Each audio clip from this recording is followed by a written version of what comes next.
has an answer. It's Shaun Hannity this afternoon at 2, right before Joe Walsh at 5 on AM 560. The Answer.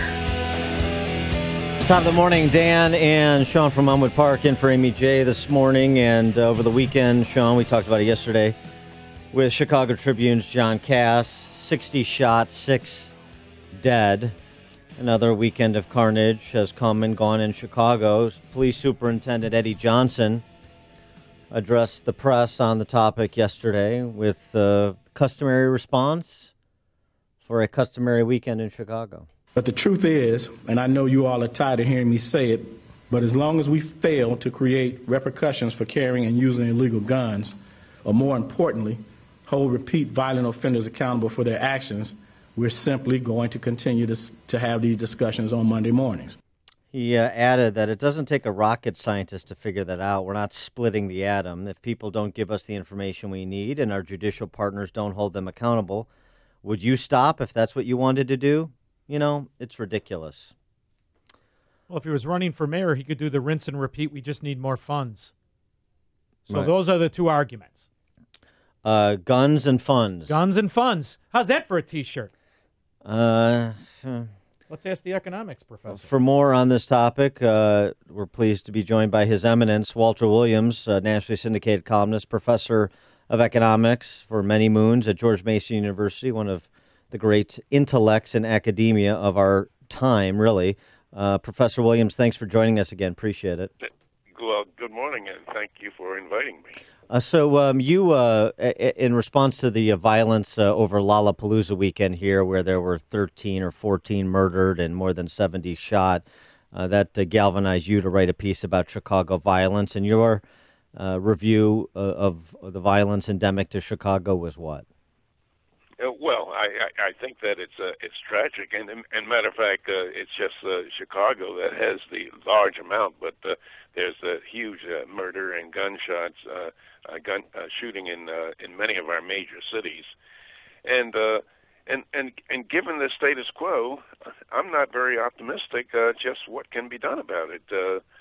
In many cases, the police they feel hamstrung. That is, if they make an arrest or if they shoot somebody, they're charged or they're getting a lot of flack from a number of people, from politicians and various organizations, and then as you in your lead and you point out that the courts are not helping very much at all. You know, the arrest and when people are arrested, they go to jail for a little bit at a time and they come back out. And I understand part of the tragedy in Chicago is that less than 85% of all the shootings, no one is charged. That is, the clearance rate is very, very low in Chicago. So that tells these criminals that, well, hell, they can do anything they want and get away with it. Well, so in Chicago, 80% plus of the victims are African-American men. 80% plus of those arrested for violent crimes of this sort are African-American men. Why in the black neighborhoods in Chicago and not elsewhere? At least not to that effect, to that level. Well, it's black neighborhoods everywhere. You go to Baltimore or you go to Philadelphia or St. Louis, you find the same phenomena. And the part of the tragedy of this is that people tend to think that it's always been this way, and that's entirely not the case. I'm 82 years old, and when I grew up in the slums of North Philadelphia, and people did not lock their doors, and very often people did not lock their doors at all, and some of them left them unlocked until 11 o'clock at night when the last person came in. We didn't go to bed with the sounds of gunshots, and I think that a large part of the problem is it's kind of cultural. That is what has happened to the black family. For example, right now, I think that somewhere around 30% of black kids are born in are raised in two-parent households. The illegitimacy rate is 75%. And this is, again, it's entirely new. In 1938, the illegitimacy rate among blacks was 11%, and that among whites was 3%. And in many cities, up to 85% of black kids lived in two-parent families. And so there's been a dramatic social and cultural change. And to get back to where we were, I don't know what can be done. Well, Professor, I have to tell you, I'm the product of a one-parent house. My father was not around, so my mother raised me. I kind of have a tendency to believe, and you're a professor of economics, I think we're in the third generation of a society that has told a certain group of people, you've stolen their dignity by pretending to give them dignity and welfare. I think this is the consequences of telling people you cannot participate in a society, so therefore we're going to give you a life of charity.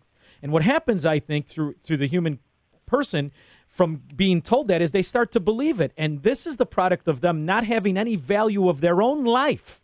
Therefore, it's easy to have no value for your life. I think you're making a very, very important point. And then in addition to that, in the neighborhood where I grew up in North Philadelphia, the kids today do not have the opportunities that I had to get out. That is, there are various laws that cut off the bottom rungs of the economic ladder, such as the minimum wage law and various labor laws that stifle economic opportunity. If the kids wanted to take advantage of it, there are various laws that stifle it, and so it's very, very complex. But I think another issue is that we have taken the power away from police to protect us. That is, policemen are just afraid. They sit in their cars and they if they see something suspicious, they just ignore it. They say, well, why should I risk my job and perhaps risk my life and my reputation for something that I really don't have to go do, and so I'll just keep on driving by. So going back to what you were saying, though, too, about not having the same opportunities, that's sort of a remarkable statement, isn't it, that you lived through Jim Crow, and you're saying that young black men in particular don't have the same opportunities to escape the south or west sides of Chicago that you did, the slums of Philly. And another very important thing is that the bit of education that black kids receive is grossly fraudulent. That is, the average black kid who's in the 12th grade, he can read and write and compute at the level of a white 6th or 7th grader. And so a kid graduates from high school, and he has a fraudulent degree. I mean, he can't pass a civil service exam. Many times employers will not hire such a person. And then various labor laws such as minimum wage law and other labor restrictions just exacerbates the guy's position. Well, and here's the thing. So as we started out talking funds and guns, the political class here and the Praetorian Guard of the status quo, all they want to talk about is more investments in the schools and more investments in the neighborhoods. And this neighborhood's a food desert. And then, of course, getting guns off the streets as if that's something that's any more plausible than the government reconstituting the family. And so what do you say to those who are shutting down expressways in Chicago over the last couple of weeks in protest for more money and guns off the streets? Well, more money for education is not going to do a darn thing. More money for all kinds of programs are not going to do a darn thing. That is, since 1965, since the war on poverty started, that is, federal, state, and local governments have contributed $20 trillion. That's the cost of the anti-poverty programs, and we don't have much to show for it. People have been arguing for more educational resources, and what do we have to show for it? That is something more fundamental has to be done. You know, Professor, I think of it this way, and this is how I think, and I'm a lifelong Chicago, Illinoisan. We are serfdom. This is where the road leads. The corruption. This is the socialist policies, where they take you.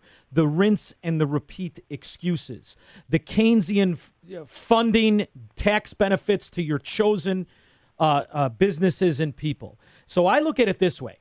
Here's the upside of Chicago. Although we have all these murders every year, we're still half of what we had in the 70s. So there's the upside. And the scariest thing for when you're around your other friends who don't know about Chicago, the scariest thing a guy in Chicago's daughter can say to him is, I'm going downtown tonight, Dad. That's the scariest thing that happens. Right. And I think that only one thing, there are a number, I would wager that there, most of the community where all this gunfire and mayhem is going on, I would say that the majority of the citizens are law-abiding people, but they are terrorized by the criminals, and so I guess for many people, the best thing they can do is to find a way to get out.